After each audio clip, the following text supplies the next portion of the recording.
निपुण महाराष्ट्र ॲपमध्ये शिक्षकांनी आपले लॉग इन करून नेमून दिलेल्या वर्गातील सर्व विद्यार्थ्यांची चाचणी घ्यायची आहे। ही मासिक चाचणी आपण पुढील 3 महिने घेणार आहोत। त्यासाठी हा डेमो आपल्याला महत्त्वाचा असेल। यासाठी अध्ययन स्तर चाचणी घेऊया या बटनवर आपल्याला क्लिक करायचे आहे। त्यामध्ये आपल्याला चाचणीची दिनांक निवड करायची आहे। आपल्या शाळेतील सर्व विद्यार्थ्यांची यादी आपल्याला या ठिकाणी बघता येईल। उदाहरणादाखल दुसरी सी यामध्ये आपण सर्व विद्यार्थी बघू शकतो। यामध्ये आपण विद्यार्थ्याच्या नावावर क्लिक करायचं आहे। आपल्याला 4ही विषय म्हणजे वाचन, लेखन, संख्याज्ञान आणि संख्यांवरील क्रिया या ठिकाणी बघता येतील। सुरुवातीला वाचन चाचणी घ्या या बटनवर आपल्याला क्लिक करायचं आहे। आपल्या अनुभवानुसार आपल्या वर्गातील विद्यार्थ्यांचा अपेक्षित स्तर आपल्याला निवड करायचा आहे। उदाहरणार्थ आमिर या विद्यार्थ्याचा मी स्तर 12 हा निवड केलेला आहे।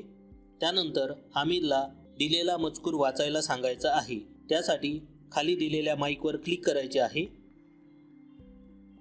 मला चिवडा खायला आवडतो, मी कधी कधी चकली पण खाते। अशा प्रकारे सर्व मजकूर आपण वाचून घेतलेला आहे। हा मजकूर आपण पडताळणीसाठी पाठवा या बटनवर क्लिक करून पाठवायचा आहे। विद्यार्थ्याचा 90% जास्त अचूकता आल्यास आपल्याला पुढील स्तरावर जाण्याची संधी या ठिकाणी मिळते आणि त्या पुढील स्तराची चाचणी आपण संबंधित विद्यार्थ्याची घ्यायची आहे। विद्यार्थ्याच्या वाचनाची अचूकता ही 80% कमी असल्यास विद्यार्थ्याचा मागील स्तर हा जतन करण्यात येईल। उदाहरणार्थ 13 नंबरच्या स्तरावर मी आम्हीची वाचन चाचणी घेतोय। पळसाच्या पानांचे आकार बनता येतात। अशा प्रकारे या विद्यार्थ्याची 80% कमी अचूकता आलेली आहे।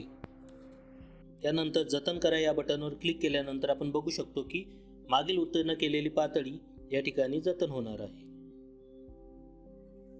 तसेच आपण लेखन, संख्याज्ञान आणि संख्यांवरील क्रिया या विषयांच्या चाचणीमध्ये सुद्धा आपण आपल्या विद्यार्थ्याचा अपेक्षित स्तर आपल्या अनुभवानुसार निवड करायचा आहे। संबंधित मजकूर विद्यार्थ्याला लिहायला द्यायचा आहे। तसेच संबंधित संख्याज्ञान आणि संख्यांवरील क्रिया यामध्ये अपेक्षित गोष्टी या ठिकाणी विद्यार्थ्याला पूर्ण करायला द्यायच्या आहे आणि ते पूर्ण झाल्यानंतर त्याचा आपल्याला या ठिकाणी फोटो काढायचा आहे आणि या ठिकाणी अपलोड करायचा आहे।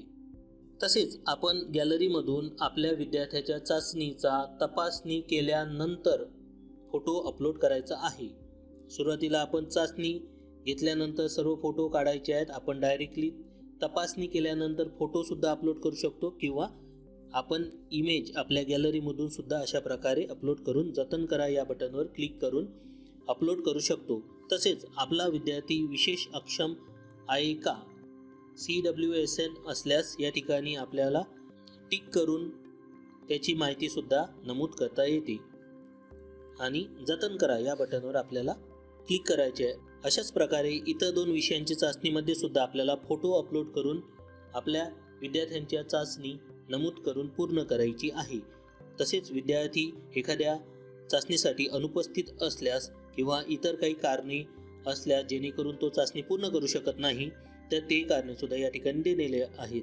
तर आपण संबंधित कारण नमूद करून सुद्धा विद्यार्थ्याची नोंद या ठिकाणी पूर्ण करू शकता। अशा प्रकारे आमिर या विद्यार्थ्याची सर्व विषयांची नोंद या ठिकाणी पूर्ण झालेली आहे। धन्यवाद।